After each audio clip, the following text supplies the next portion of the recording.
Apa pendapat Ustadz tentang Ustadz tapi dukun? Dukun bukan Ustadz. Kalau dia Ustadz pasti melarang orang ke dukun.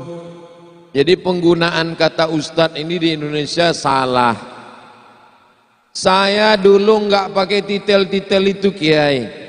Mama mohon maaf ditulis panjang-panjang itu. Saya dulu ketika baru pulang hanya ditulis Ustadz Abdul Somad aja, nggak ada pakai titel. Sampai akhirnya ada satu koran itu di halaman belakang banyak sekali Ustadz, tapi jual obat kuat, jual minyak lintah, jual pesugihan.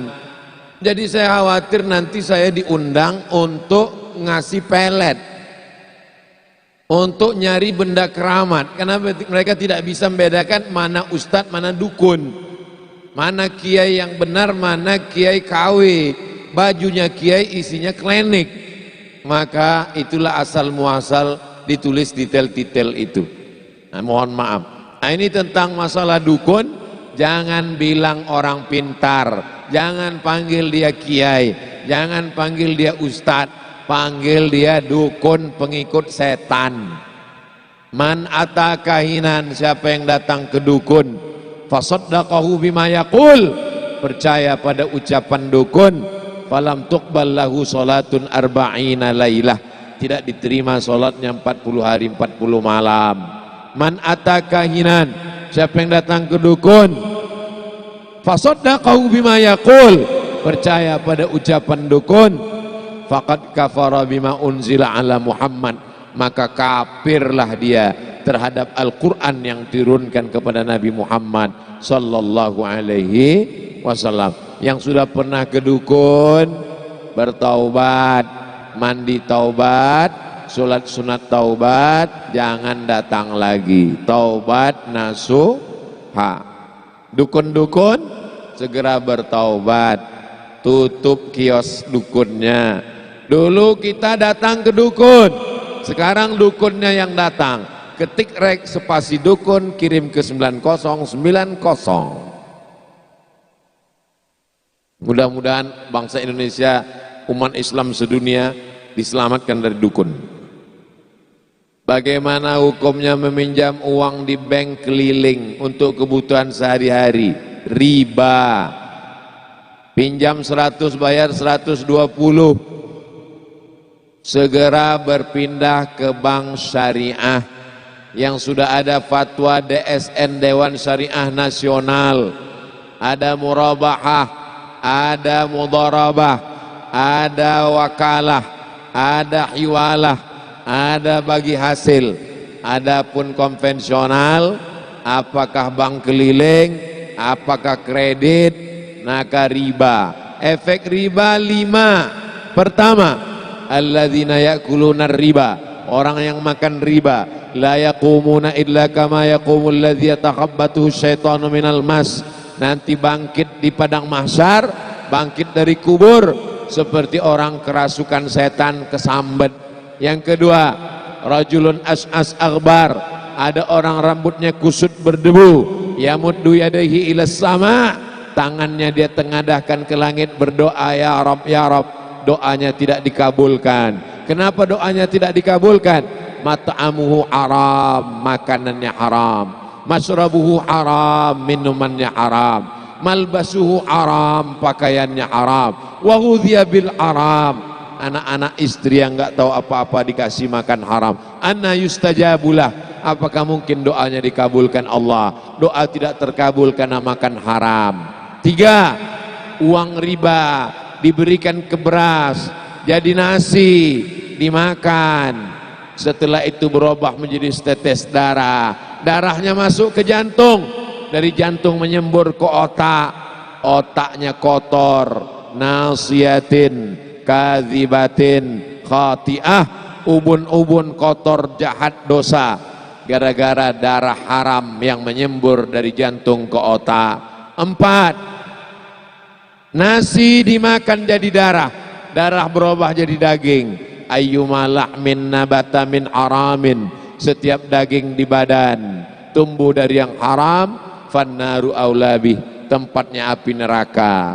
Berat kamu 50 kilo, yang halal cuma 20 saja, yang 30 dari riba haram, dibersihkan dalam api neraka. Na'udzubillah. Yang terakhir, yang kelima, siapa yang tidak meninggalkan riba, fa'dzanu biharbim minallah, berarti dia sudah mengumumkan perang dengan Allah.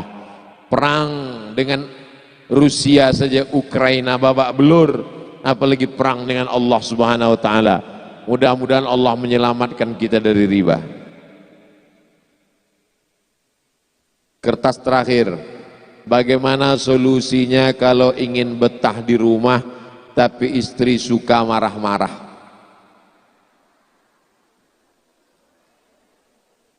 Kalau marahnya karena bapak enggak sholat, kalau marahnya karena bapak enggak pulang-pulang main gaple, kalau marahnya karena bapak enggak ke masjid, itu marah apa sayang? Ibu ingin masuk surga dengan bapak, ibu ingin bapak terpelihara dari maksiat. Kalau dia nelpon lagi di mana, dengan siapa, pulang jam berapa, itu artinya dia masih cemburu. Kalau dia udah nggak ada cemburu, bo, suaminya kemarin dilarikan pelakor, biar aja, masih ada gantinya.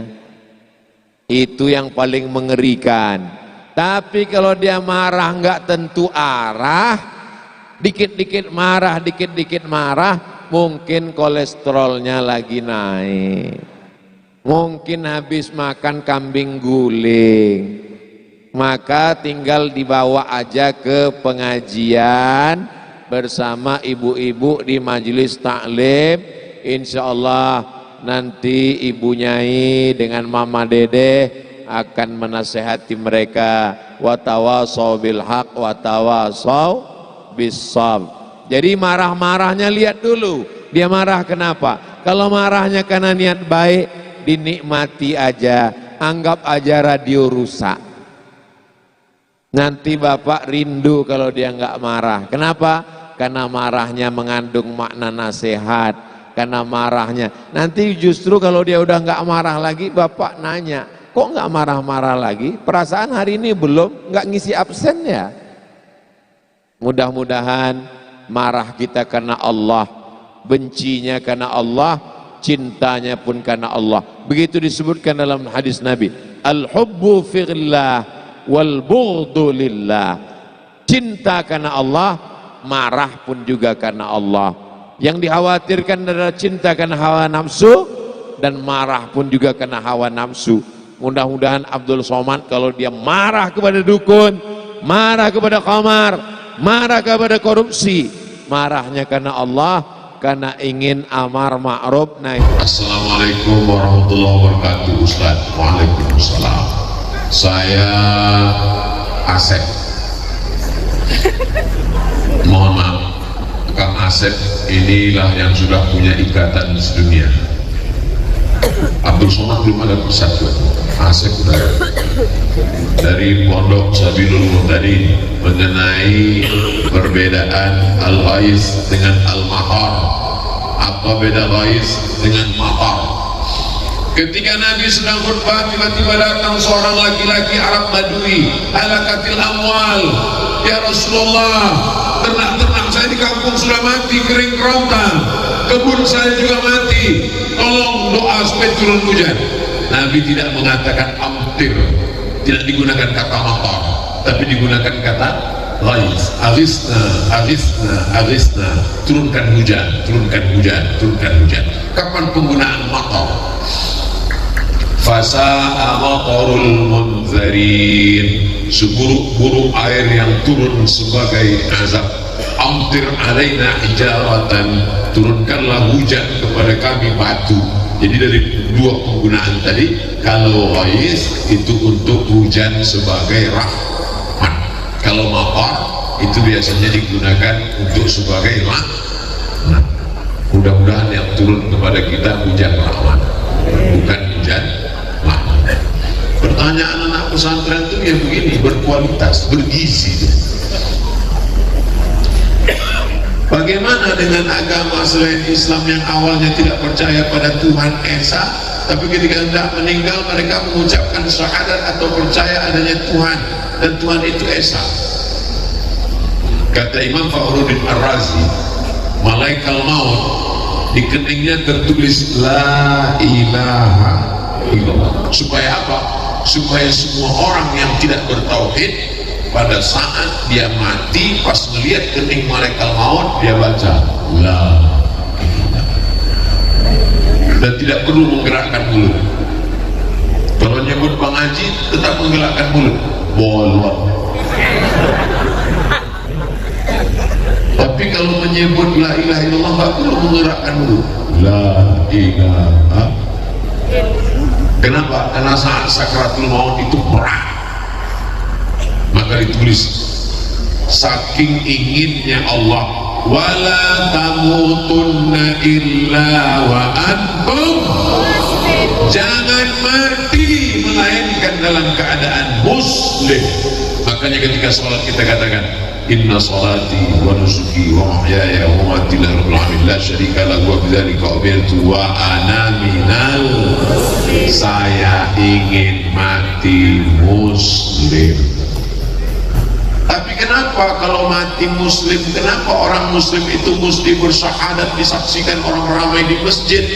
Supaya jenazahnya bisa diurus fardu kifayah, dimandikan, dikafankan, disolatkan, dikuburkan.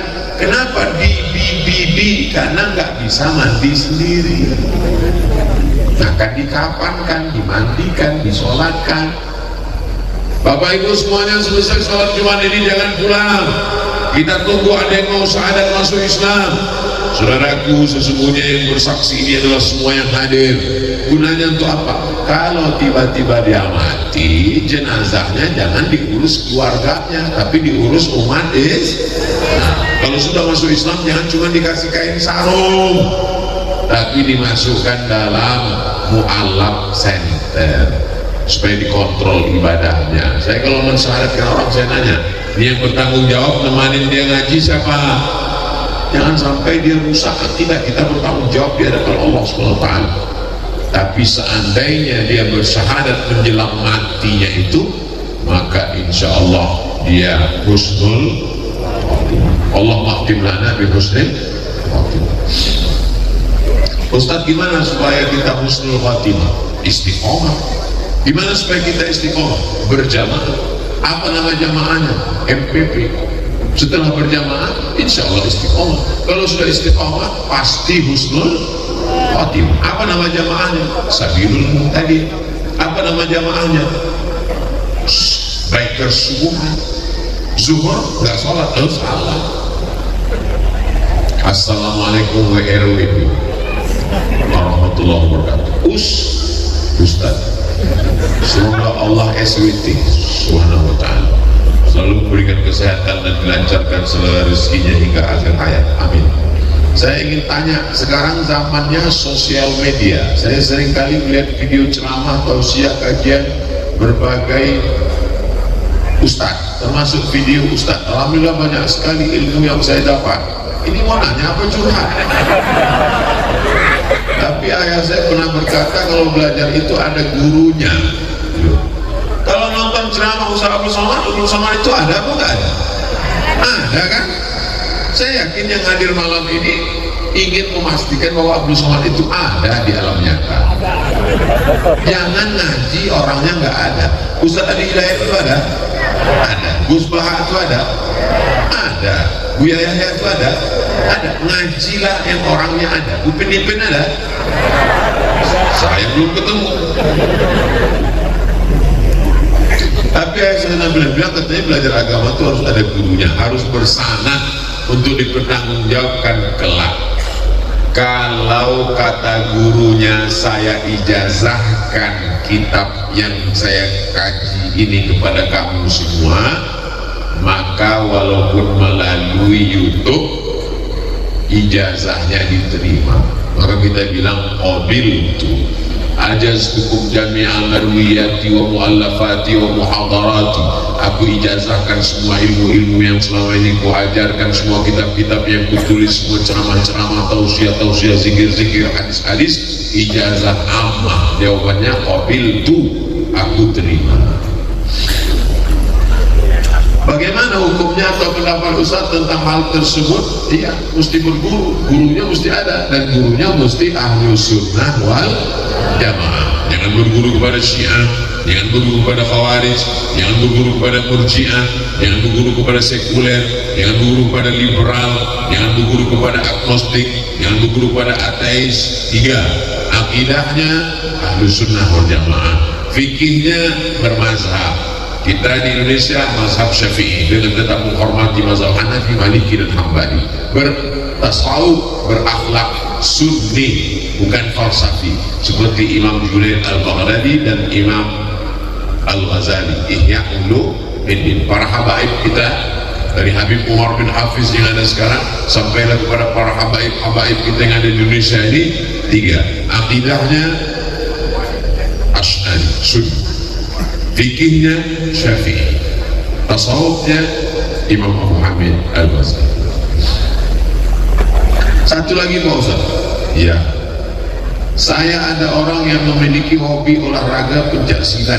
Doakan saya semoga hobi saya bisa bermanfaat bagi agama. Bagus. Coba kalau Ustaz Abu Somad pencak silat, mana berani bazar-bazar ngejek, patah-patah ginjalnya. Bernilai ibadah di mata Allah. Doakan saya juga semoga saya bisa tembus pelatnas dan juara nasional serta internasional. Di akhir majelis kita doakan semuanya, mudah-mudahan semuanya yang kesulitan dimudahkan Allah. Yang belum ketemu jodoh ditemukan dengan jodoh yang soleh-solehah. Yang bilang amin yang belum nikah aja, anak-anaknya anak-anak yang soleh dan solehah mati dalam keadaan husnul khatimah. Nanti di akhir majelis kita berdoa semua. Ini kertasnya lebar, pertanyaannya begini, bagaimana caranya kita membayar hutang? Ya bayar aja. Kalau orangnya sudah tidak tahu kemana, tanya Google. Dengan siapa bayarnya Pak Ustaz? Atau dilupakan aja? Pertama, cari ahli warisnya. Ahli warisnya sudah tidak ada satupun ditemui. Pertama, hitung berapa utangnya. Utangnya 100.000, tahun berapa? Tahun 80. 100.000 tahun 80-an itu emasnya berapa gram? 1 gram. Berarti bayarnya tahun 2022 bukan 100.000, tapi pakai 1 gram emas. Karena yang stabil itu adalah emas. Makanya nikah maharnya pakai emas. Kalau pakai mukena nggak stabil, laku. Bagi yang belum nikah, yang muda apa boleh buat, terima aja lah mukena itu. Kalau tahun 80 1 gram emas, bayarnya di tahun 2022 juga 1 gram. 1 gram emas sekarang 1.100.000 atau berapa gitu. Tapi karena kita udah lama kenal, ya udah 1 juta aja. Bayar 1 juta, serahkan ke lembaga yang dinikmati umat, bukan dinikmati personal. Serahkan ke lembaga yang dinikmati umat. Di mana itu lembaga yang dinikmati umat? Pondok Pesantren Sabilul Muhtadin. Nah, ini yang ragu mau bayar kemana? Nah, selesai ini, sebelum setan datang, alladzi waswisu fi sudurin nas minal jinnati wan nas, segera temui Habib Jamal Al-Amudi, serahkan. Inilah dia beberapa keping uang emas. Berapa semuanya? Ya sekitar 3 ton lah. Berdiri masjid insyaallah. Amin. Begitu caranya bayar utang. Jangan sampai mati belum bayar utang, maka dia terkatung-katung tapi nggak ada roh apa namanya istilah roh gentayangan dalam Islam nggak ada guys. Inna lillahi wa inna ilaihi raji'un. Jangan nanti mana tahu ada orang di Pandeglang kerasukan setelah Abdul Somad meninggal di Riau. Dipanggil sama Habib, assalamualaikum, waalaikumsalam. Waalaikumsalam warahmatullahi wabarakatuh. Ini siapa? Saya Ustaz Abdul Somad. Itu bukan roh saya. Roh sudah kembali menghadap Allah SWT. Lalu itu siapa? Itu adalah jin qarin. Karena setiap manusia yang lahir itu didampingi oleh jin qarin. Jinnya ikut makan dengan dia. Itulah maka baca doa Allah barik lana fi ma razaqtana wa qina azabannar. Jinnya enggak ikut. Itulah maka masuk WC Allahumma inni a'udzubika minal khubuthi wal khaba'is. Dia enggak ikut. Itulah makanya sebelum jalan bismillahirrahmanirrahim Allah la haula wala quwwata illa billah. Jinnya enggak ikut. Itulah makanya sebelum tidur bismika Allahumma ahya wa amut, supaya enggak ikut. Itulah makanya sebelum hubungan kelamin dibaca doa jangan supaya dia ikut berkontribusi 25%. Kita nggak mati, jin qarinnya nggak mati, dan dia ikut dulu perjalanan dakwah Abdul Somad itu. Ketika ditanya, kalau memang betul kamu Abdul Somad, di manakah kamu pada malam 18-19 Agustus? Saya sedang berada bersama MPP di majelis pesantren Sabilul Muhtadin. Ini Ustaz Abdul Somad? Bukan. Kalau orang berilmu dia tahu ini adalah jin qarin yang belum mati. Orangnya sudah mati tapi dia tetap hidup. Nah, mudah-mudahan kita dijaga dari gangguan-gangguan, insya Allah.